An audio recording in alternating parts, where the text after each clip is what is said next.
Hello everyone, welcome back to my channel. आज हम लोग आइदर और नाइदर के सभी यूजेस पढ़ेंगे। फर्स्ट ऑफ ऑल मैं आपको यह बता दूं कि अमेरिकन इंग्लिश में इसे ईदर और नीदर पढ़ा जाता है, जबकि ब्रिटिश इंग्लिश में आइदर और नाइदर।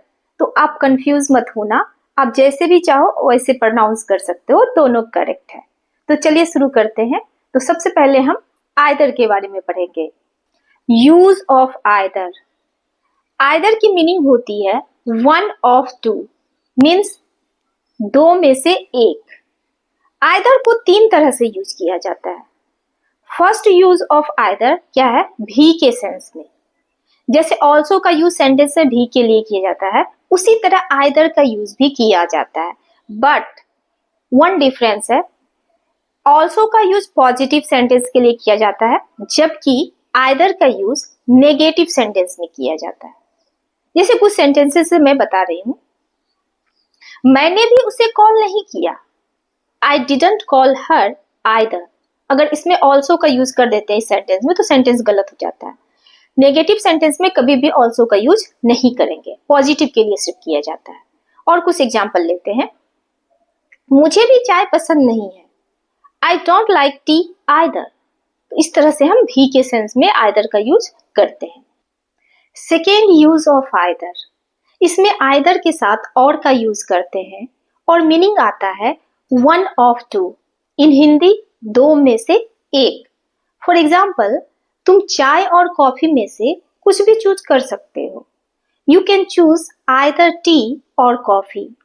या तो वह तुम्हें कॉल करेगा या मैं करूंगी। Either he will call you और आई विल। या तो तुम मुझसे बात करो या चले जाओ। Either you talk to me or you leave.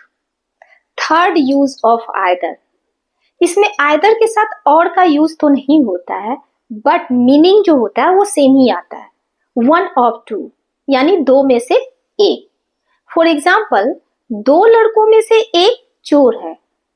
Either of the two boys is a thief. दो आंसर्स में से एक करेक्ट है। Either of the two answers is correct. एक चीज और भी नोटिस करने की है यहाँ पर, मैंने आंसर्स बोला, बॉयज बोला, बट मैंने वर्ब इज रखा है, यानी सिंगुलर वर्ब रखा है। ऐसा इसलिए क्योंकि दो में से किसी एक के बारे में ही बोल रहे हैं, इसलिए। एक और भी एग्जांपल लिख लेते हैं। Either of them can do this work. Them का मतलब यहाँ दो ही है। Either का यूज हमेशा दो के लिए ही होता है, तो देम का मतलब आप लोग मत समझ लेना दो से ज्यादा, यहाँ दो ही है। तो ये तो हो गया थर्ड यूज। चलिए अब नीदर के बारे में पढ़ते हैं, यानी नाइदर के बारे में पढ़ते हैं। Use of neither. नाइदर की मीनिंग होती है not one and not the other, यानी दोनों में से कोई नहीं। इसके भी तीन यूजेस हैं। तो फर्स्ट यूज में नोर का यूज करते हैं, यानी नाइदर के साथ नोर का यूज किया जाता है। फॉर एग्जाम्पल, ना तो मेरे पिताजी और ना ही मेरे भाई यहाँ आ रहे हैं। Neither my father nor my brother is coming here. ना ही वह और ना ही मैं दोषी हूँ। Neither he nor I am guilty. अब यहाँ पर एक चीज देखो, इस सेंटेंस में मैंने am का यूज किया। क्यों ऐसा? क्योंकि nor के बाद जो भी सब्जेक्ट आता है उसी के अनुसार वर्ब चलता है। तो यहाँ I आया है, इसलिए मैंने am का यूज किया। तो अब चलिए नेक्स्ट यूज पढ़ते हैं।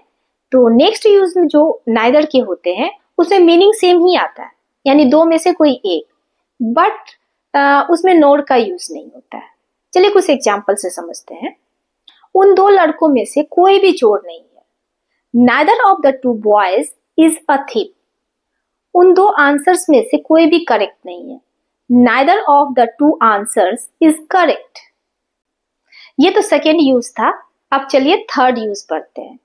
थर्ड यूज में क्या होता है कि आप किसी से कॉन्वर्सेशन कर रहे हो और कॉन्वर्सेशन में कोई आपसे बोलता है मुझे चाय पसंद नहीं है। अब इंग्लिश में इसको कैसे बोलेंगे? I don't like T. और आप कहना चाहते हो मुझे भी पसंद नहीं है, तो आप इसको इंग्लिश में कैसे बोलोगे? मैं फिर से सेंटेंस बोल रही हूँ, आई डोंट लाइक टी। आप बोलोगे neither do I. It means मुझे भी पसंद नहीं है। चलिए पास्ट की एक सेंटेंस लेते हैं। उसने मुझे कॉल नहीं किया।